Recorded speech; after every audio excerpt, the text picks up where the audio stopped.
starts off with some great character development.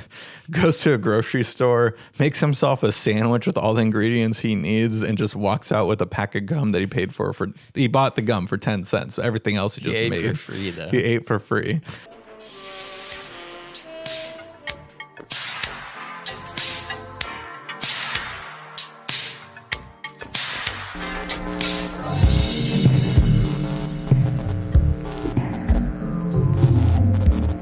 What's up, YouTube? It is Drive-By Movies with another episode of Direct Dumpster. My name is James. My name's Blaze. And this week we are checking out CC and Company, directed by Seymour Robbie.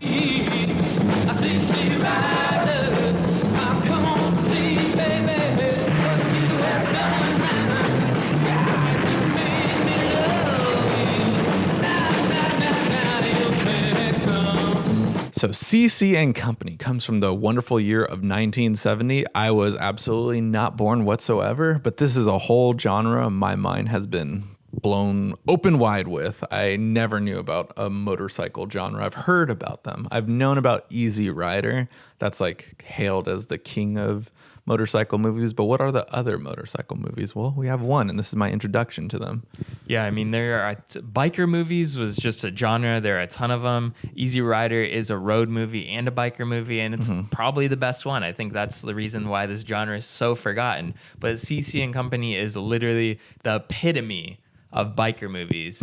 I think I'd never seen one that was just one of these cheap, low budget ones like this. This is, done on the fly, not too much of a budget, not too much story, but it's just a lot of fun. It's just hijinks, all good times. The music is like straight out of Looney Tunes and just reminds you of how much fun these characters are having till stuff goes south like midway through the movie. Well, speaking of Looney Tunes, we got a little Looney Tunes cameo with a Coyote and Roadrunner. But no, it reminds me actually of like Summer Break as a little kid. However, these are like adults and they're doing some crazy shenanigans. That's definitely unlawful. Yeah. But it's an interesting watch and it's pretty funny. I love the campiness of it. I mean, you were talking about it, how like Quentin Tarantino found a lot of inspiration with these style movies, and I can see that. And it's interesting because also the copy that we watched, it is on Amazon. I don't know if it was my Wi-Fi cutting out. I think it's just the worst quality ever, but it's fine. It was still watchable. It was watchable, but I would love to see this movie remastered. I think it's like entertaining enough. It reminds me almost a little bit of American Graffiti in a sense, because it really encapsulates that time of like the free love era. This group, this gang, essentially the heads, this biker gang are just kind of out. They're robbing, stealing whenever they can just to make ends meet and just keep the dream alive of riding a bike. Holding rich people as ransom. That brings us to the plot of the movie. CC is just a drifter. It starts off with some great character development. Goes to a grocery store, makes himself a sandwich with all the ingredients he needs, and just walks out with a pack of gum that he paid for. He bought the gum for 10 cents. Everything else he just made. He ate for free, though. He ate for free. And I mean, we also got a funny scene also where he's at a motorcycle dealership and puts $5 down on it, but then takes the motorcycle away. Yeah, just to compete in the dirt bike competition. And he didn't have a dirt bike. He had a motorcycle, but he needed a dirt bike to compete in the competition. He tells the guy, "Oh, I sold the bike. I got the money right here, so I'm ready to buy a bike." And the guy's like, "Oh, can I get some type of collateral if you're gonna test this around the block?" Yeah. Gives him the envelope. It's only $5. Right. He just gets away with a bike for $5. That's all you had to do. Different time in the 70s. Yeah. But like, I feel like back then, even the dealership guy's like, that kid and his shenanigans.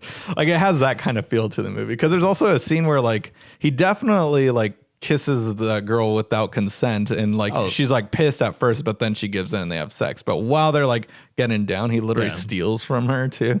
I mean, it's Joe Nathan. Like the whole movie, he's got like chest hair sticking. I'm not saying it's okay, but I'm just saying this is the 70s, and he's got some chest hair sticking out of his chest. I don't know, but assuming that she eventually was like, "Oh, he's a good-looking guy," right? Yeah.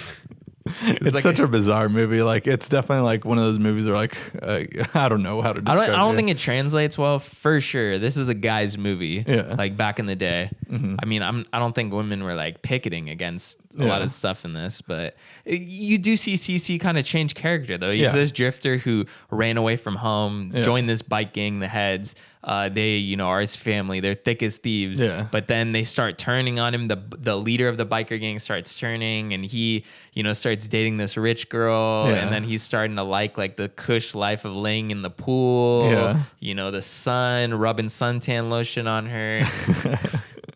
And then just, they decide to get back because I guess they were like upset with the money stuff that was involved with that bike win. Well, actually, he didn't even win. It was badass. So he came in third place, but yeah, he crashes. And that was actually an amazing stunt. I got to give credit to this guy who's like, looks genuinely scared for his life and was like probably a PA and just didn't know that the stunt was going down right there. Just go stand over there while this bike crashes into a hay bale that you're standing on. Right, exactly.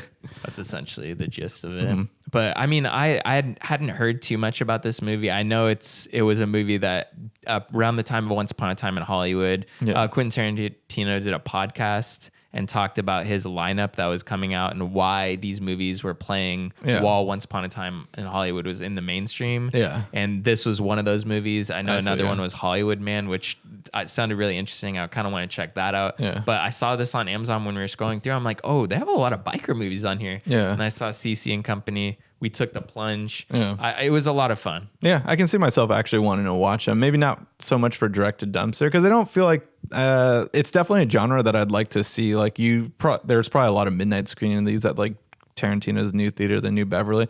But I'd love Tarantino to like do his own like Blu-ray distribution company where he brings back movies like this where you have no way of accessing them. And like there still isn't that. I know there was the Criterion streaming service. Does that exist anymore? Like. I just know that there's the app's only available, I think, on Apple TV, to be honest. Oh, okay. Because that would have been a cool like app to like find a movie like this, like in perfect quality way, like it would have looked back then on. It's not quite. Screen. The thing is, it's not quite Criterion level, but then also. Would it be Shout Factory? I think Shout Factory would be a company that would go in on a movie like this that people can enjoy. It's almost like if Quentin Tarantino or Shout Factory could, you know, pick like a filmmaker and then do like a series. Like you pick 10 movies, we're going to remaster them. They're all movies that are done on low budget so that it's not going to be hard to get the rights. We just got to figure out how to remaster this. Exactly. Thing. That's exactly what I want. And hopefully this idea like generates, some rhythm to make it happen. But yeah, this is a cool introduction to the motorcycle movies. It's funny enough. The action's pretty cool. And some of the stunts, editing, it felt like my music video editing days, to be honest, especially with the main car crash scene at the end. Yeah. Oh, the editing was hilarious in that. Yeah, this was a really fun introduction. Glad you found this movie for us to watch. Well, that is going to conclude this week's episode, though, of Direct to Dumpster. Thank you so much for checking us out. We really appreciate the support. Best way to help us out, though, is watching CC and Company itself on our Amazon affiliate link in the description box below. Make sure to comment and let us know what you thought of CC and Company. Also, click that subscribe button and the notification bell to know whenever a new video comes out. Drive-by movies concluding this episode of Direct to Dumpster. Tune in next week for another new video.